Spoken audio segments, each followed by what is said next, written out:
Olá, seres sinápticos, tudo bem por aí?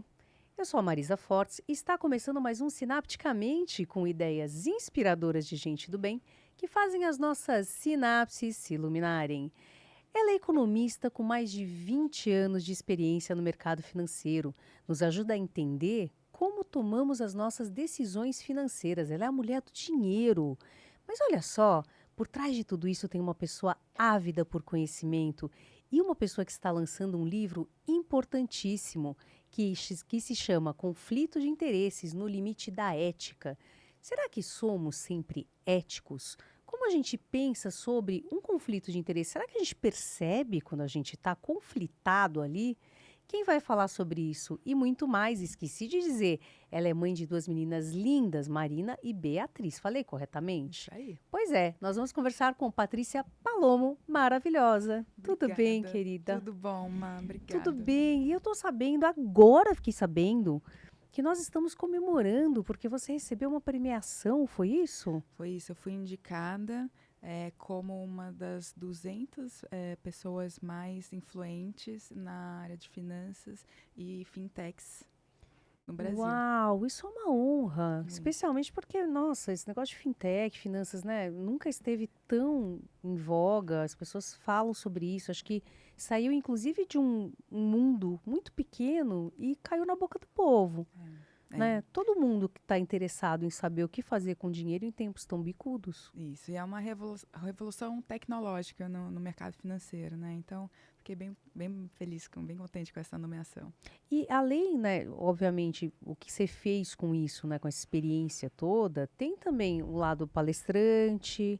Não sei se você faz mentoria também, talvez. Dou palestras, workshop, dou aulas, né? Então tem toda essa parte mais educacional, que é um propósito, né? E algo que eu gosto muito de fazer, que é transmitir o conhecimento. Eu acho que a gente está aqui para isso, né? Para conseguir passar para frente aquilo que a gente aprendeu, não só na academia, mas também no dia a dia, na vivência. E eu digo que o conhecimento é o único bem que, quando a gente divide, ele multiplica. Ah, é tão bonito falar isso. E como que surgiu a ideia desse livro, assim? Porque eu acho que para além dessa questão de mercado financeiro, do mundo corporativo, você passou por grandes empresas e para além de tudo isso, existe um dilema de vida do conflito de interesses. Como que veio a ideia de escrever sobre isso, assim? Foi justamente desse lugar, Má, que você trouxe. Eu vivi durante mais de 20 anos de carreira no mercado financeiro conflito de interesse em todos os aspectos. Em todos os lugares que eu passei, eu identifiquei os conflitos de interesse que existiam. Mas eu percebi que na nossa vida, no nosso cotidiano e nas nossas relações, também existem situações de conflito de interesse. Para a gente começar a entender da onde que surgem os conflitos, eu defino o conflito de interesse como uma situação onde dois ou mais interesses não podem coexistir no mesmo espaço de tempo ou contexto.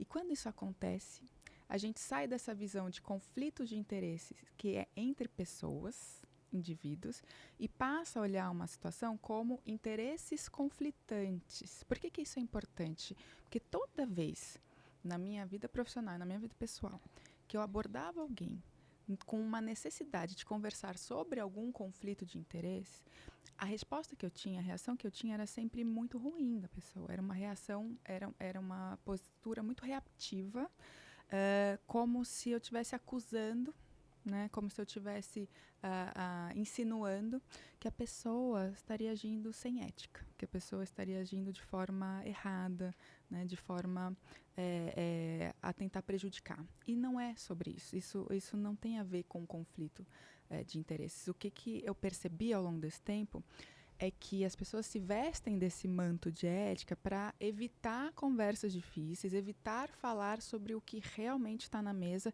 que não são os conflitos entre pessoas, são os interesses que não coexistem, que são conflitantes e que acabam não tendo espaço para a gente tratar sobre isso, né? Então, o livro ele tem esse intuito de normalizar a ocorrência do conflito de interesse. O conflito de interesse não é uma falha moral de ninguém.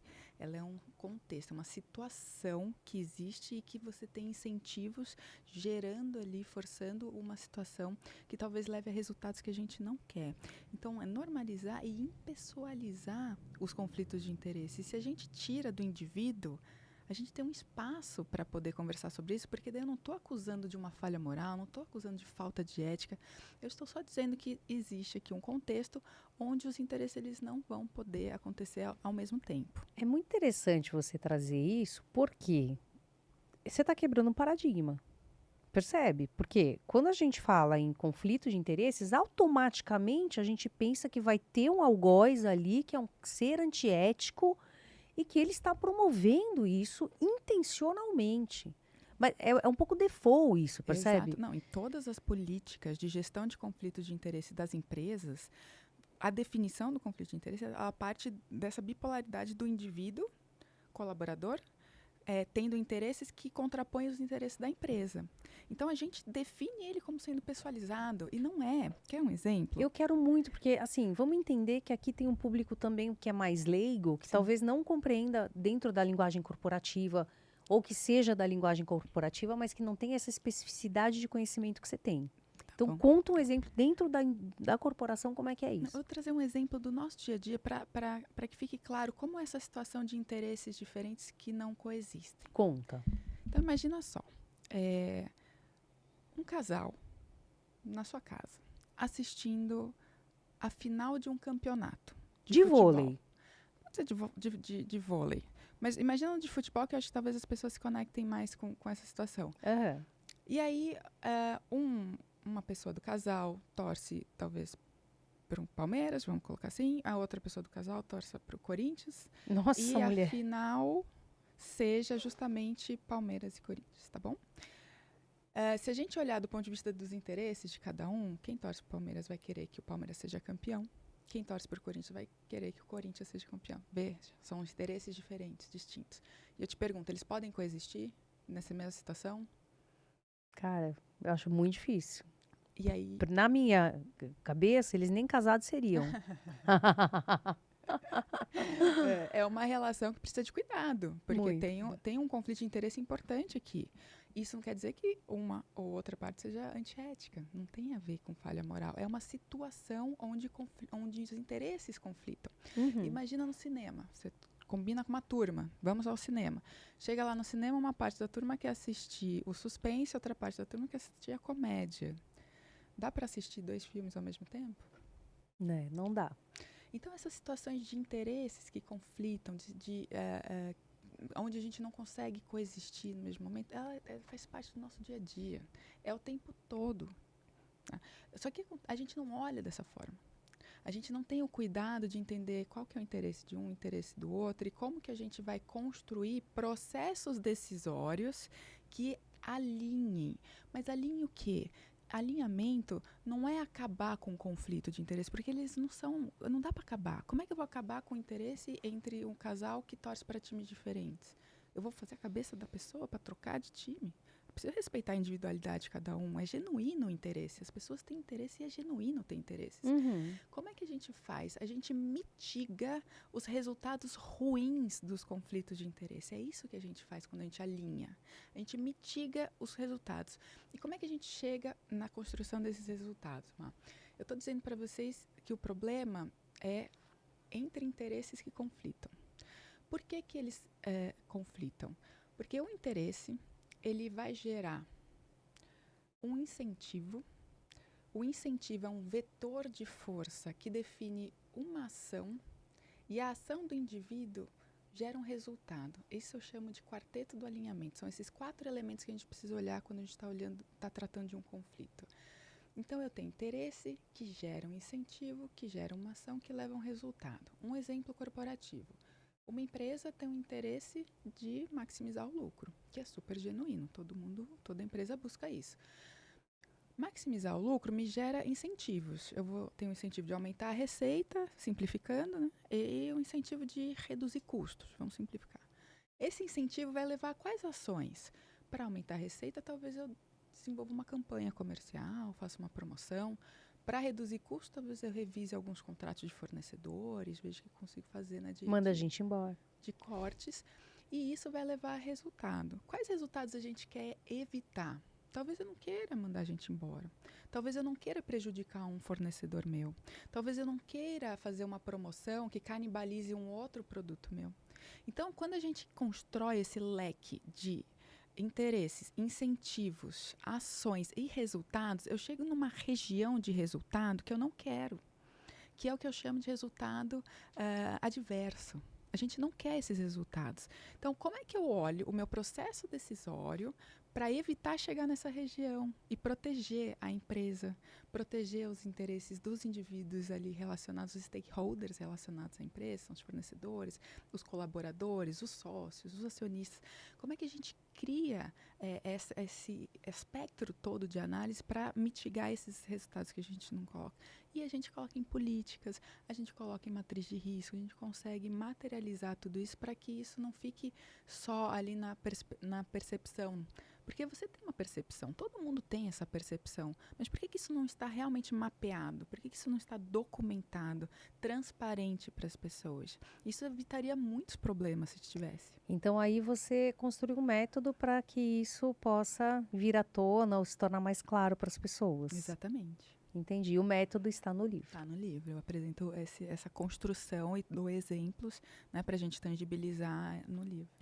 De uma maneira que eu imagino que não seja tão complicada da pessoa fazer, né? Então, a intenção foi trazer realmente exemplos do dia a dia para que a gente consiga observar ao nosso entorno onde estão essas situações. Mas é realmente difícil trazer dessa forma mais aberta por conta dessa nossa percepção e talvez uma pré-ideia, né, de que um conflito de interesse tem uma conotação negativa, tem uma conotação de falha moral.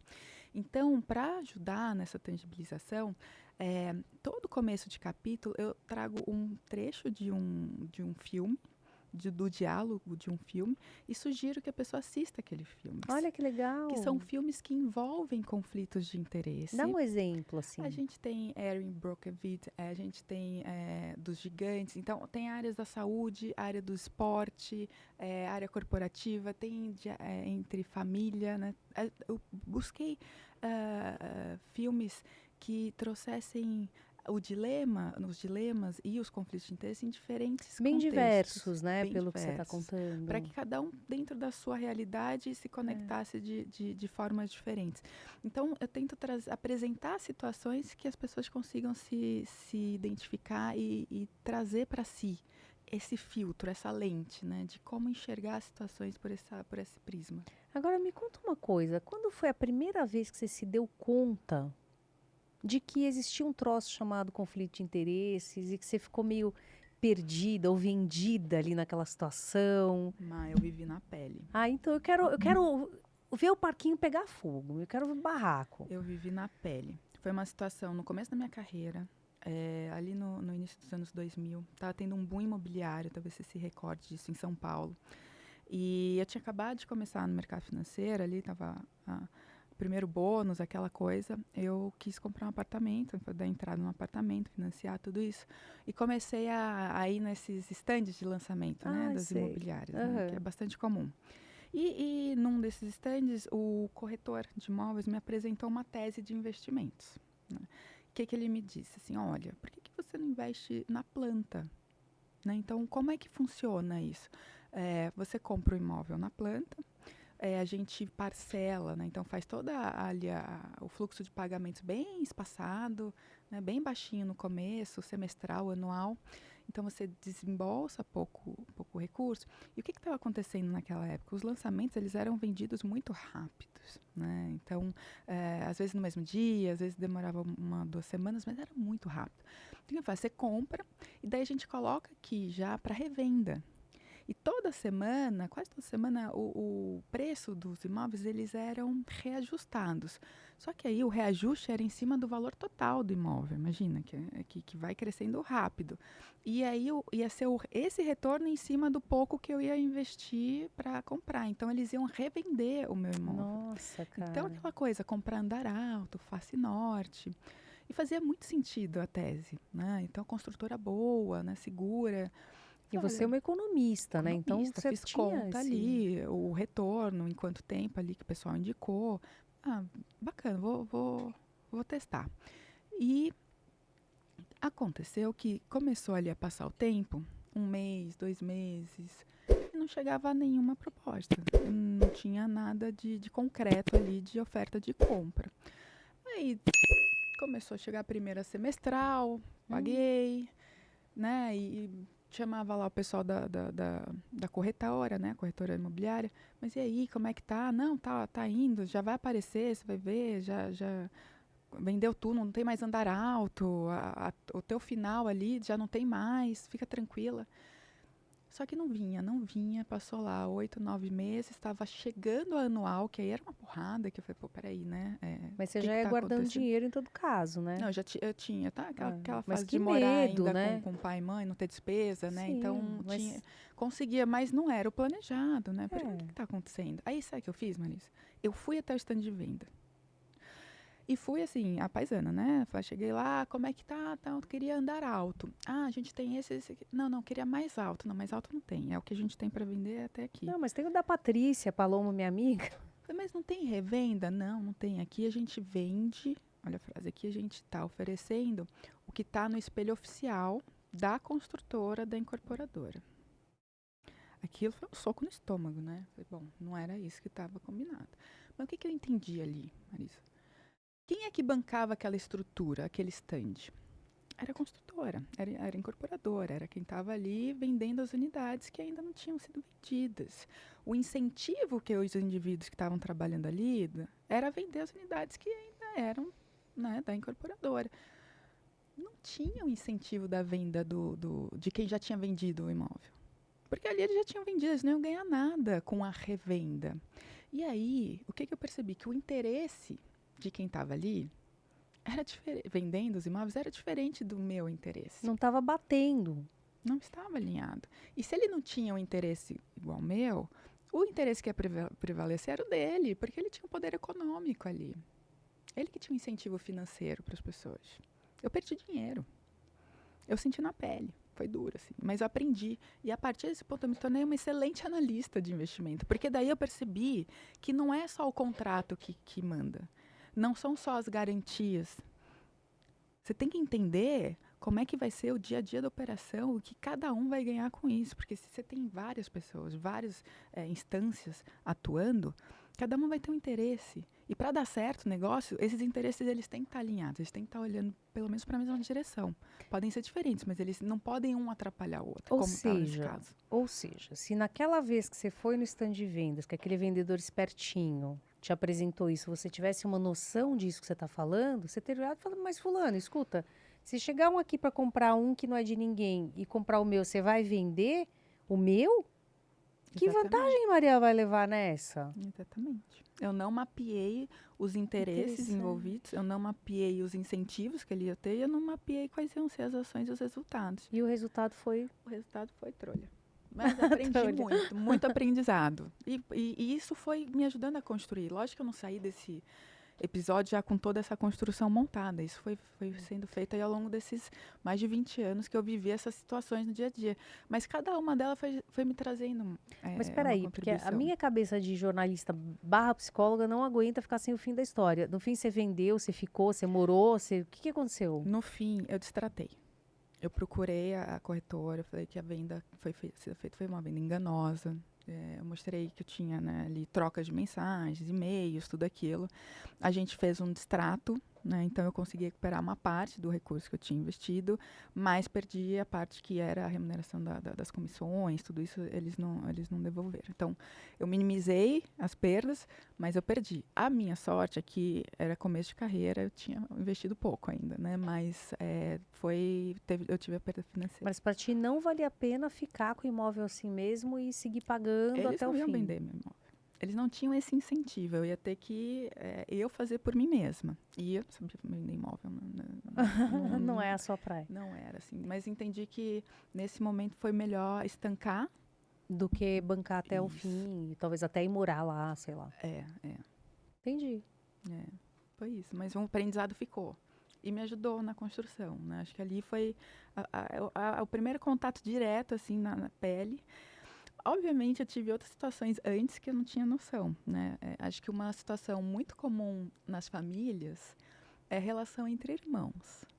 Hum, Que existe muito conflito de interesse, vamos lá, né? Todos os irmãos querem a atenção total dos pais. Acho que as brigas começam nesse sentido. Eu quero a atenção total do meu pai tá partilhando a atenção com outras pessoas que eu não escolhi viver, porque a gente não escolhe irmão, né? Mas está ali, acontece e as brigas são constantes.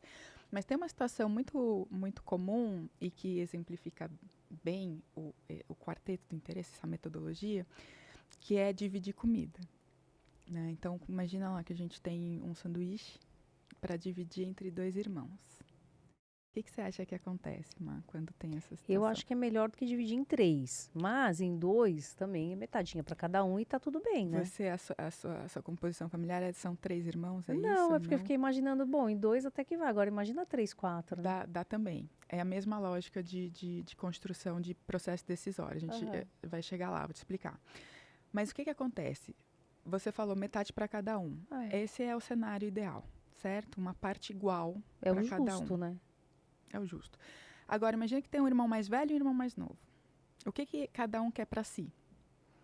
Lógico que é uma parte maior. Ou o inteiro. Nossa, é. Isso coexiste?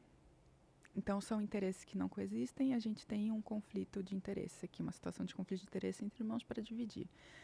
Se você deixa, por exemplo, a situação sem nenhuma atuação de um órgão externo, de uma supervisão, é muito provável que o irmão mais velho, que é aquele que tem mais força, mais inteligência, mais rapidez, ele tem uma vantagem informacional, vamos colocar dessa forma, atuar. O que ele pode fazer? Pegar tudo para si, ou dividir desigual e dar um pedacinho para o irmão mais fraco, no sentido de talvez não seja tão rápido, E a gente vai chegar num resultado indesejado, que você falou.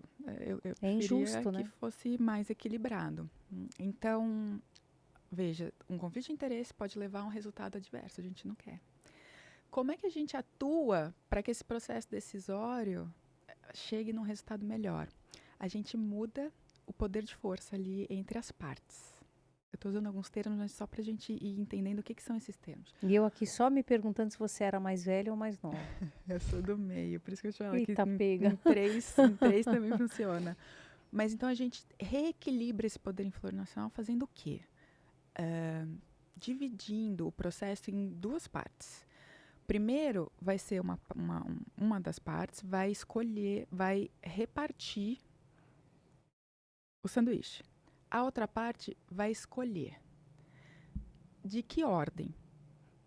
O primeiro reparte, o outro vai ser o primeiro a escolher. Então, em geral, a gente dá o poder do repartir, que requer uma certa habilidade, para o mais velho. Então, pega o irmão mais velho e fala assim, filho, você reparte. O seu irmão mais novo, ele vai ter o direito de escolher primeiro qual parte ele quer. O que você acha que acontece quando a gente cria essa construção de processo decisório? Cara, é muito perfeito, porque o cara não sabe qual parte que o menino vai escolher, então ele vai fazer milimétrico na régua ali, porque ele não quer perder, E a né? gente chegou em qual resultado? Ótimo, No que você perfeito. colocou. Agora, vamos ver com 3? Vamos. O mais velho reparte em 3. O mais novo escolhe, o segundo mais novo escolhe em segundo e ele fica com o último. Como você acha que ele vai repartir? Nossa, eu acho que ele vai procurar fazer 3 partes iguais, Perfeitas.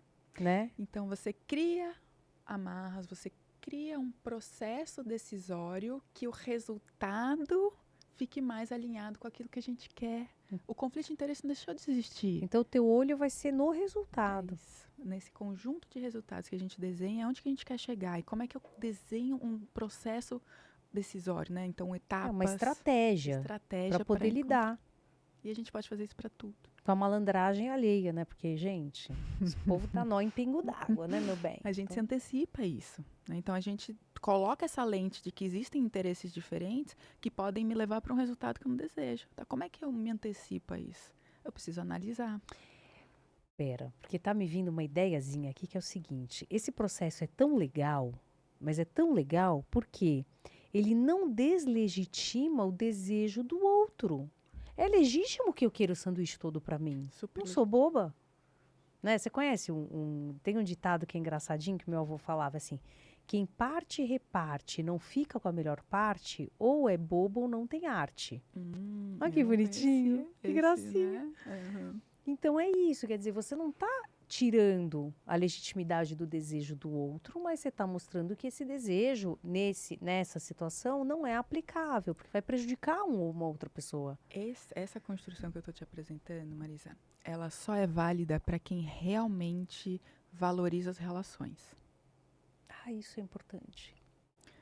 É para quem quer criar relações mais transparentes, mais saudáveis, mais perenes, mais respeitosas. Porque eu passo a respeitar também o interesse do outro. Se eu não considero o interesse do outro e só olho pro meu, então a gente está na arte, provavelmente, porque vai ficar com a melhor parte, certo? Mas se eu te considero, se eu te enxergo, se eu quero que você se sinta respeitado, se sinta incluído, eu vou considerar também um resultado bom para você. E aí a gente consegue construir um processo e uma cultura que leve as pessoas a terem relações mais sólidas, mais perenes e que sejam até mais tranquilas, né, assim, no dia a dia. Muito. E aí me vem aquela frase, né? Eu posso não gostar do que você está dizendo, mas eu defendo até o último dia o teu direito de falar. Sim. Né? Quer dizer, eu respeito que você queira o sanduíche inteiro, eu também queria. Só que não vai rolar agora. Não vai rolar. Agora eu fico pensando, Paty, como é isso no ambiente corporativo, com aqueles, né, aqueles dinossauros que visualizam, de fato, os próprios interesses. Então, você pega, assim, aquelas gigantescas equipes de vendas que aí vão ali e brigam com marketing, aquela confusão. Exatamente, assim. Acho que o exemplo mais clássico, assim, são os conflitos de interesse entre as áreas. Mas existem também conflitos de interesses intra-equipe, entre líderes e liderados.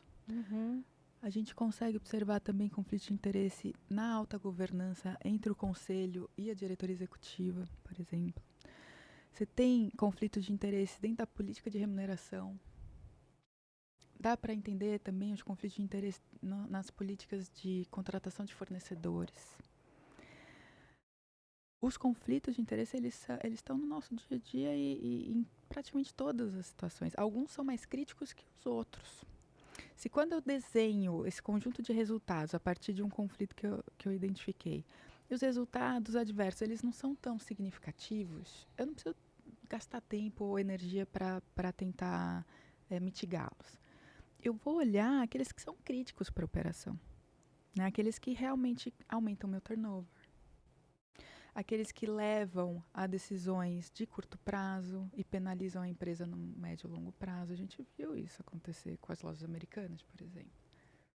Ali Fala um pouco disso, assim. Como é que é a tua análise do que aconteceu? Para mim foi um problema de governança, né? Então, o que aconteceu? Que existia ali a percepção de alinhamento de interesses entre conselho de administração, diretoria executiva e a parte operacional da empresa, mas que na verdade escondeu ali incentivos mal calibrados, porque optou-se por remunerar muito bem as equipes com resultados de curto prazo, e esses resultados talvez não fossem realmente atingíveis da forma correta, mas que o incentivo para alcançar aquele foi tão intenso que fez com que toda a estrutura que tinha de amarras, de governança, de controle, de gestão de risco fosse suplantado. Mas por toda a companhia. Foi generalizado aquela vibe, aquele elan, foi generalizado. Então, os conflitos de interesse estavam super presentes ali, eles não tiveram campo para serem tratados, né? Ali foi o incentivo ele foi tão intenso e perverso que acabou capturando. Tem isso também, né? E aí a gente chegou naquela situação, naquela região de resultado que ninguém quer. Praticamente acabou a empresa. E todo mundo se ferra, né? Foi ruim para todo mundo. Foi ruim para a marca, foi ruim para os acionistas, foi ruim para os executivos, foi ruim para os colaboradores, para os fornecedores, todo mundo. Dava para evitar? Dava para evitar. Não é uma situação inevitável, dava para evitar. A cultura ali já tinha um viés para muita eficiência e era admirada por isso, né? Então a gente tinha que cuidar muito para que esses incentivos não ficassem tão intensos. Quando a gente desenha os interesses e mapeia os incentivos, você tem incentivos para um lado e incentivos para o outro. E incentivos são vetores de força. E por que é importante a gente mapear esses vetores de força? Que dependendo de como é a combinação entre eles, eles vão levar a ação para um lado. Então, se eu tenho muito incentivo para comercial, para desempenho, para resultado, e tenho pouco incentivo para conformidade, para atuação regular, para controles, o negócio vai para um lado que depois a gente não consegue controlar de fato, né? Então a gente precisa ter um equilíbrio e dependendo do tipo de cultura, dependendo do tipo de mercado, né, dependendo ali do histórico, você vai ter que ter mais salvaguardas ou menos salvaguardas. Se é um ambiente muito mais regulado, talvez você precise ter menos salvaguardas, porque você já tem o externo atuando. Se você está num território que é pouco regulado, que você depende muito dos processos internos, talvez você tenha que ter mais governança. Porque é o que eu sempre digo, se você tem um processo dentro da sua empresa, que ele precisa de ética para funcionar, o processo está errado. Se você tem um processo acontecendo na sua empresa que precisa de ética para dar certo, ele não está robusto, ele está frágil. Ele não tem os reguladores necessários, é verdade. Ele está frágil, porque se cair ali um indivíduo que não tenha o mesmo caráter, ali, a mesma estrutura moral, ele vai fazer o que quiser ali e levar para o resultado ruim. Então a gente tem que ter estruturas de controle, de observação, né, de políticas, de padronização, que façam que a gente não precise depender da ética. Lógico que a gente quer, eu não estou dizendo que a gente não quer ter ética nas companhias. O que você tá falando. Mas eu não posso depender disso, eu não posso colocar isso como o motor. Me veio uma imagem, assim, que você vai...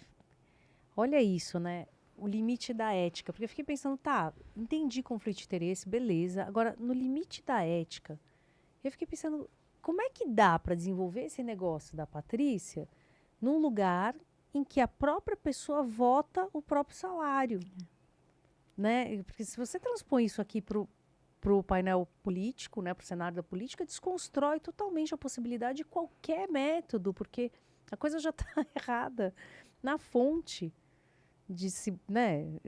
Faz sentido o que eu estou te dizendo? Faz sentido. E assim, uma das coisas que me deixa mais feliz assim, com o livro é que quando eu trago os conceitos, as próprias pessoas começam a derivar eles para a vida e para outras áreas, e é o que você acabou de fazer.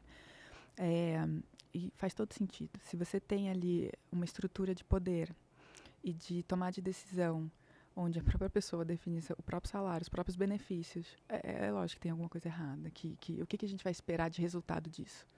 É um resultado que o povo não quer. Só eles não tem as salvaguardas.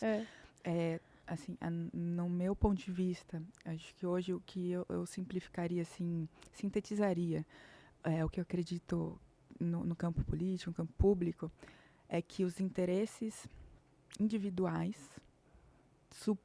superam, né, estão sendo mais valorizados do que os interesses coletivos. E acho que isso chama atenção pra gente quando a gente olha outras culturas, né? Eu me recordo na Copa do Mundo que o pessoal ficava maravilhado com a cultura oriental. Os japoneses, depois dos jogos do Japão, limpavam o estádio. Recolhiam todos os dias. Nossa. E deixavam tudo limpo, assim, para os próximos que vierem, como um respeito ao coletivo. Né? Quando você vai ao Japão e entra no metrô e os vagões são silenciosos, porque os outros respeitam seu direito do silêncio também. Então, quando a gente respeita o coletivo e coloca o coletivo acima dos interesses individuais, a gente tem uma sociedade com essas características. O que a gente tem, o que eu percebo, é que os interesses individuais, eles suplantam os coletivos e a gente acaba tendo essas situações. E é importante que as pessoas tenham essa percepção, porque eu acho que a gente precisa questionar os processos. Eu não estou questionando as pessoas, elas estão lá agindo dessa forma porque elas têm incentivos para agir dessa forma. A estrutura, a situação é essa. Será que a gente não precisa, então, parar de discutir pessoas e começar a discutir a estrutura, os processos decisórios, as salvaguardas, né? Como é que a gente alinha mais os interesses individuais aos coletivos? E dava para fazer? Não. Tem que ter força de vontade, tem que ter ali envolvimento da sociedade. A gente tem que ter ali um novo pacto, talvez, ali para construir situações mais equilibradas. Mas se a gente, a partir dessa consciência que você tomou agora, fazendo essa associação, acho que a gente já vai ter uma parte do caminho andado. Nossa, seria incrível, seria um sonho, né? Poder realmente estabelecer controles para que isso não precisasse da ética, porque aí entendi tudo que você falou, clareou minha mente, assim. Precisou da ética, ferrou. Precisou da ética, o processo está frágil, né? É bom que a gente tenha, mas se a gente depender disso, ainda mais quando tem interesses envolvidos e incentivos tão fortes, afinal, pô, se eu posso ganhar 50 em vez de 20, por que eu não ganharia? Sendo que o meu trabalho eu tô fazendo, tá valendo, mas, pô... E sendo que o outro tá fazendo. Né? Então, acho que a gente tem ali, é um desafio para ser feito, mas tem caminho, né? A gente não pode achar que não tem como mudar. Tem. E curioso, assim, sabe, Marisa, porque essas situações de conflito de interesse, a gente mesmo se coloca nelas voluntariamente. E nós, mulheres, somos muito frequentes nessa situação, né? Tem um exemplo que eu sempre uso também, que é quando a gente busca a clínica de estética. As mulheres costumam fazer isso. Clínica de estética, imagina. Como assim? Você tá falando o quê? Eu não preciso, que minha beleza é natural. Estamos, né, aqui. Mas imagina só a situação em que você vai numa clínica de estética que ofereça ali uma avaliação gratuita para ver o que precisa fazer de tratamento ali. Vamos colocar assim, só no rosto, tá? Assim, vou ter que ver aqui a flacidez, não sei o que, né, um negócio aqui para combater alguma coisa. Você já imagina que tem alguma coisa que dê para fazer. Aí vai lá na clínica, marca e vai fazer uma avaliação gratuita. Veja, a clínica teve custo para te captar, né? Aquela custo de captação de aquisição de cliente, que chama o CAC, né? Então, ela provavelmente investiu num anúncio, alguma coisa que te impactou e que você foi lá. Ela tem o espaço físico para te receber, ela tem o profissional para te atender, todo ali o café que ela te ofereceu, ela tem um custo contigo. Ela precisa, de toda forma, maximizar a receita que ela vai ter contigo para cobrir esse custo. Né? Ela precisa reverter em venda. Então, o que você acha que vai acontecer nessa avaliação?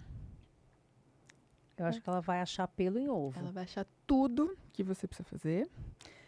Agora, ela vai achar tudo que você precisa fazer que ela ofereça. Talvez aqui, para a minha questão, fosse uma tecnologia, fosse indicada uma tecnologia que ela não tem. Ela não vai me falar isso. Ela vai me oferecer o que ela tem. E provavelmente ela vai achar pelo em ovo, mais do que deveria. Mas veja, a gente foi lá voluntariamente. Então, o interesse que eu tinha ao chegar lá era um diagnóstico correto para mim, porque eu quero me cuidar.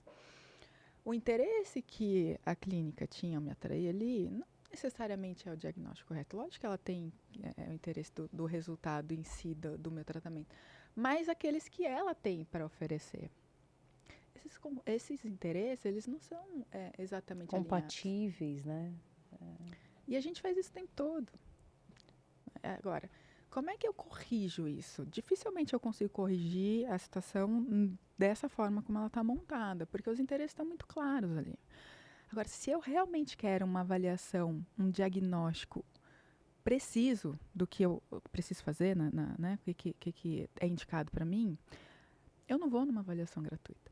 Eu vou procurar algum profissional que seja muito gabaritado, eu vou pagar pelo serviço desse profissional e vou procurar alguém que, de preferência, não tenha clínica própria para ter o viés, para ter esse interesse também de me oferecer só o que ele tem dentro da clínica dele. E já anuncio, olha, quero o seu diagnóstico e não vou fazer nenhum tratamento por aqui, sou de outra cidade, depois eu vou atrás, mas eu quero que você me diga exatamente tudo que tem no mercado, o que é o primeiro principal para mim, o segundo principal, o terceiro principal, para eu ter opções, inclusive, para pesquisar depois. Você sai de lá com um plano, um diagnóstico claro, preciso para você. E aí sim você vai atrás das clínicas, aí você escolhe por proximidade, por preço, qual seja o seu critério. Então, nesse caso, para você conseguir alinhar os resultados, para evitar aqueles resultados que eu não quero, né, você vai precisar mudar o processo decisório e muito vai partir de você. A gente vai precisar fazer de outra forma. Não buscar as avaliações gratuitas, porque ali já bota o filtro ali do conflito. Ó, peraí, posso até ir, mas já bota o filtro aqui que vai vir um monte de coisa que talvez não sirva para mim e que não seja exatamente o que eu preciso. Alguém sempre vai pagar o almoço. É Né? verdade, A verdade é essa. Mas isso acontece, né? Então, tá errada a clínica de fazer isso? Não. É a forma de vender dela, Agora, é o processo ficando dela. claro isso, é que nem sempre é claro. E aí eu acho que esbarra na ética, né? Por exemplo, Dia das Mães, ganhei vou falar porque eu achei muito legal e muito simpático, da Unodera, uma massagem de 30 minutos totalmente gratuita. Qual que é a esperança da clínica? Como você disse, me cooptar para que eu feche um pacote de 10 sessões. Agora, o benefício foi dado. Por quê? Eu recebi uma massagem deliciosa de 30 minutos. Contado no relógio, tá, gata? Que deu ali. Tá tudo certo. O jogo foi mais claro. Isso. Eu podia fechar ou não, eu fui bem tratada da mesma maneira. Tomei meu chazinho de erva doce maravilhinda. E adorei. E vou te falar, se eu pensar em fazer uma massagem, o dia que eu tiver tempo na vida, eu vou lá. Pronto. Porque eu gostei. É genuíno. Indico. É isso. Essa contrapartida, para mim, foi muito claro o que aconteceu. Ter interesses, Marisa, não é ser interesseiro. Está no livro isso também. eu tenho que falar mais uma vez, para eu ouvir.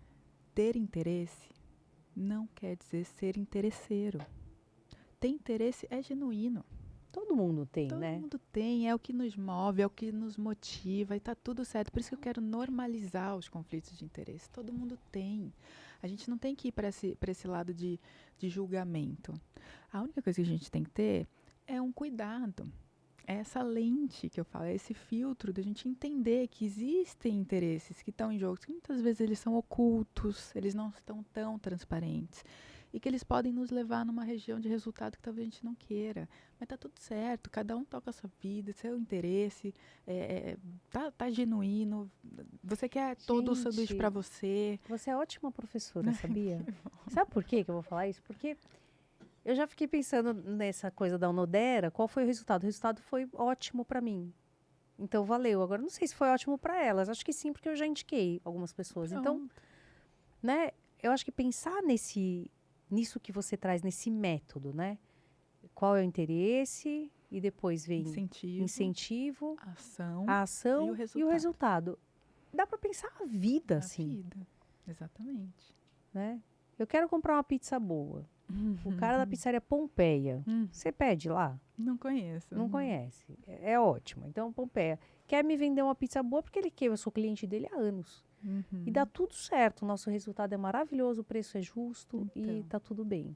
Isso. Não há conflitos de interesse. Aí tá tranquilo. Uma situação onde vocês estão alinhados. O que a gente precisa é ter esse olhar para aonde pode ter algum resultado que nos prejudique, que não seja aquele ideal que a gente queira. Agora, como é que é a tua vida, assim? Você trabalha hoje em quê? Onde? E você vê isso todo dia? Como que é um dia típico, assim? Eu sou economista de formação, tenho MBA em finanças, então eu trabalho já no mercado financeiro há bastante tempo na parte de investimentos. Então eu assessoro famílias na tomada de decisão financeira, que não necessariamente é só investir, né? Às vezes a gente precisa pensar numa estrutura de proteção patrimonial, sucessória, exatamente, fazer um plano previdenciário, então como é que compõe diferentes rendas. Então, decisões financeiras complexas, eu consigo auxiliar, eu gosto muito de fazer isso. E eu também tenho essa vertente acadêmica, eu dou aula, né, e presto consultoria e workshop nesse assunto de alinhamento de conflitos de interesse dentro das corporações, né, porque é muito difícil que as próprias partes consigam conversar isso de maneira mais aberta e transparente, porque tem um emocional envolvido, tem relações e históricos que a gente muitas vezes não conhece. Então, a facilitação dessa conversa ajuda bastante. Então você trabalha para alguém, ou você é o seu escritório Eu de. tenho a minha consultoria. Você tem a sua consultoria, legal. Isso. Então você faz ali o seu trabalho, atende as famílias, não sei o quê. Mas tem uma empresa que quer entender isso melhor e explicar para geral como que faz esse assunto desse método, que é para as pessoas ficarem mais atentas Isso. a isso e saberem lidar melhor com isso, evitar até os conflitos interpessoais. Perfeito. Vou ligar para Patrícia e falar: Patrícia, é o seguinte, tá dando um boró aqui, hein? A galera não tá se entendendo. Outro dia, lá na mesa do almoço, foi um barraco, então você vai ter que me ajudar aqui. Aí você vai lá, claro, você faz uma análise, né, um diagnóstico do que está acontecendo e você oferece ali a solução a partir isso. disso. E as empresas, elas têm olhado pelo prisma da cultura do alinhamento. Uhum. Porque conhecer esse método e aplicar esse método no dia a dia, principalmente para a liderança, que vai tomar a decisão dos processos, que vai tomar a decisão ali da delegação das responsabilidades, é bastante importante. Porque, de fato, o método, que se você entendeu, teve clareza, assim, você percebeu que é uma antecipação do que pode acontecer de ruim. Eu não vou esperar acontecer para lidar com o problema, né? A gente vai antecipar, vamos mapear e ver de onde que pode dar ruim. Esse onde pode dar ruim, como que a gente consegue salvaguardar isso? Colocar ali a colocar ou nos contratos, ou nas políticas, né, ou no código de ética, ou no regulamento. Então, é nesse sentido de aculturamento que a gente faz o primeiro trabalho, o diagnóstico, e depois uma revisão da governança. A governança está trazendo ali uma situação de alinhamento ou de ambiente de transparência para a gente poder conversar sobre os conflitos de interesse. Porque os conflitos de interesse nas corporações, nas empresas, ele gera perda financeira, ele materializa risco e ele adoece as pessoas. Uhum. Essa parte muito me interessa, porque é exatamente sobre isso. Né? Trabalhar num ambiente que existe conflito de interesse e esses conflitos são velados é muito estressante, principalmente para a liderança. E eu te falo isso, quem viveu isso na pele, né? Então, assim, você, como executivo técnico, sabe o que precisa ser feito. Você sabe o momento da situação da empresa, você sabe ali quais são as ações que precisam ser feitas. Só que imagina essa situação onde tem ali, dentro da empresa, uma outra liderança, ou um conselheiro, ou alguém de alta relevância cujo aquele plano que você precisa apresentar fere algum interesse, muitas vezes particular, pessoal daquela pessoa. Você sabe que você não pode chegar de peito aberto e apresentar aqui, ó. Tá sempre pisando em ovos, você tá sempre assim, até onde eu posso ir? Como é que eu vou fazer isso? Essa situação, onde os conflitos eles não são revelados, eles ficam ali ocultos, mas os interesses estão lá e eles estão agindo, porque lembra, interesse gera incentivo, que gera ação, que gera resultado, está lá. É extremamente desafiador. Desmotiva, desengaja. O líder não consegue ser transparente, inclusive com a própria equipe. Nossa, isso que você está falando bate tanto com umas coisas que a gente escuta no Imagina que no consultório você deva ter isso o tempo todo. Que assim, a pessoa, ela é terceirizada, então é uma consultoria que vai lá, mapeia, ela tem a solução do problema aqui, ó. E o gestor da área, não é do interesse dele que esse problema seja resolvido. Porque aí ele pode até perder a função, já que ele não é tão bom assim. Então isso nunca vai chegar lá em cima para poder implementar. E aquele dinheiro gasto naquela consultoria vai para o lixo. Aquele projeto que resolveria vai para o lixo. E a pessoa não tem a prerrogativa de falar com o CEO sobre isso, sabe? Então é uma situação impossível. E aí dá desgosto. Porque a pessoa tá. O propósito dela é resolver aquilo, né? E aí ela vê aquilo ir pro lixo e ela fica com desgosto. Desmotiva, né? Cria Demais.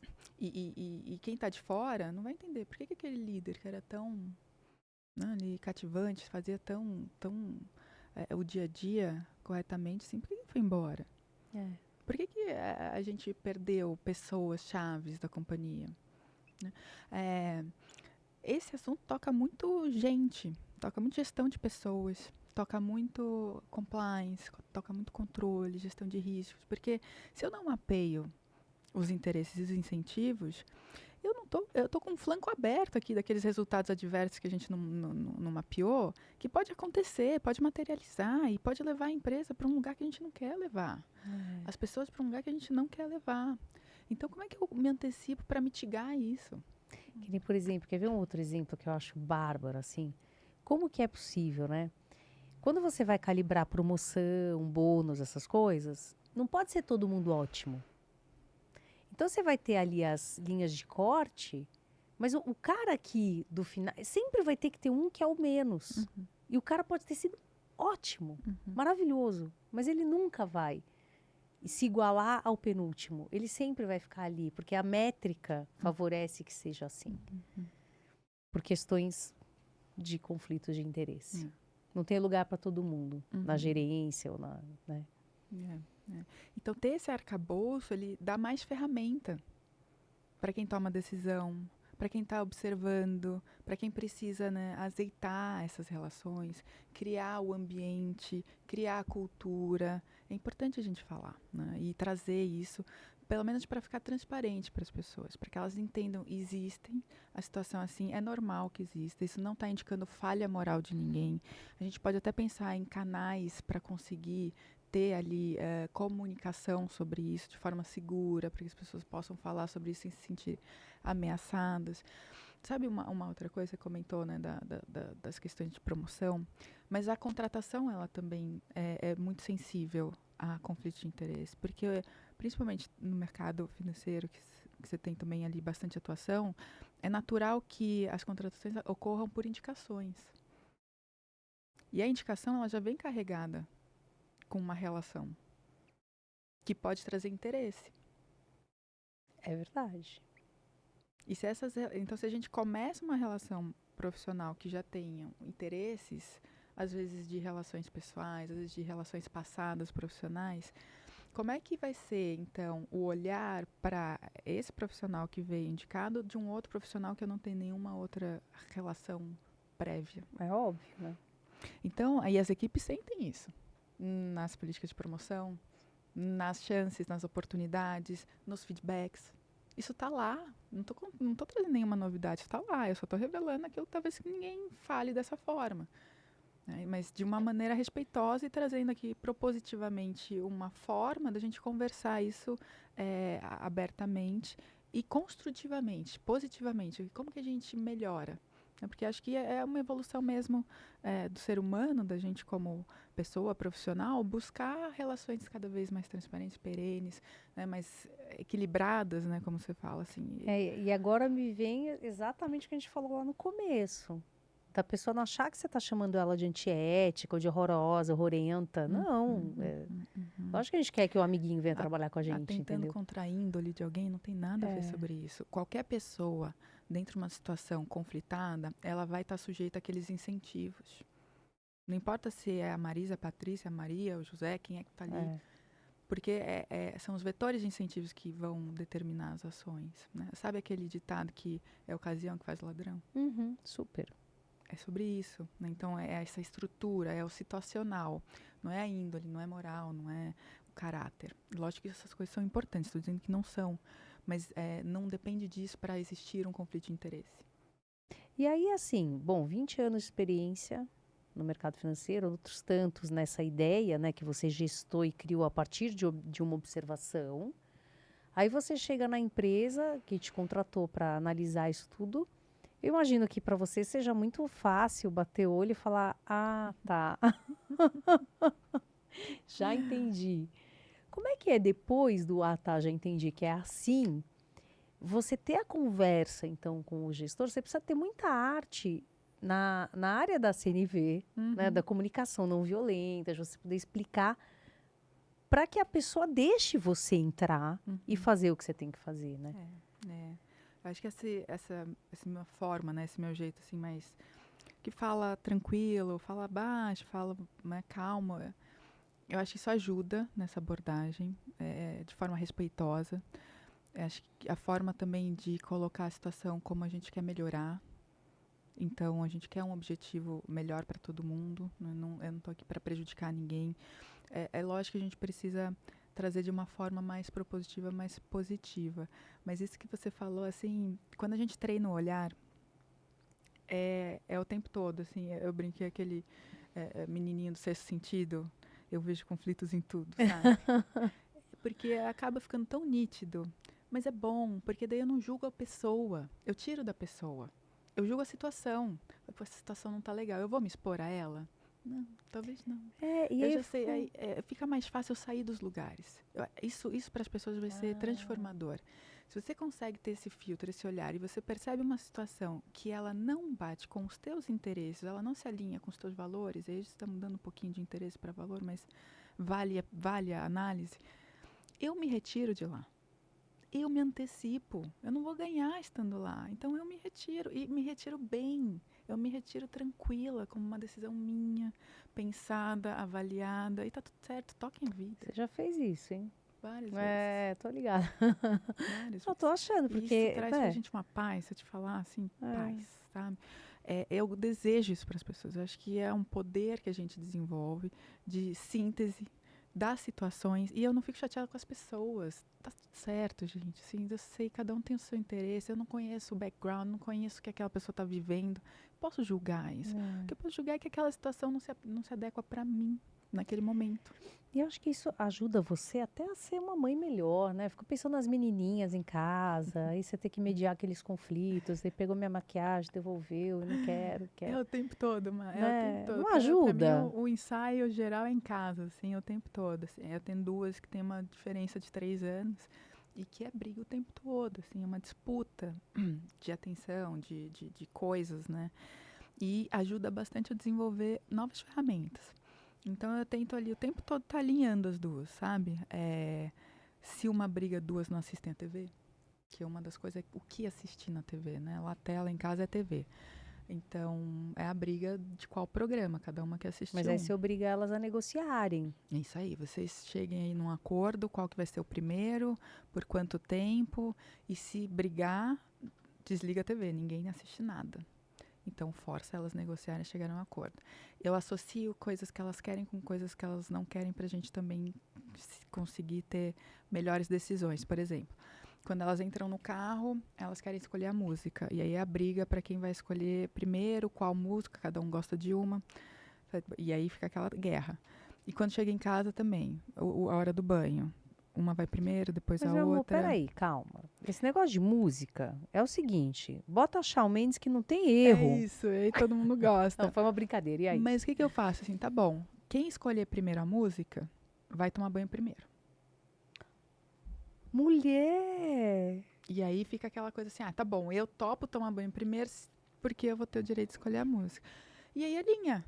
Não tem a briga, porque tá bom, a próxima vai escolher, ela vai tomar banho mais tarde. Gente, isso é genial isso que você tá fazendo. Então você vai construindo formas de. Mas todo dia elas encontram um motivo novo para brigar. Então eu tô sempre sendo instigada a pensar em novas formas de alinhamento, assim. Mas é um exercício importante para mim. É, porque daí com isso você vai se tornando ainda mais esperta e smart. Agora, gente, estamos chegando ao final. Quem tá vendo essa mulher absolutamente alinhada, composta, é brinco, é colar, é roupa, não vai imaginar de onde eu conheço.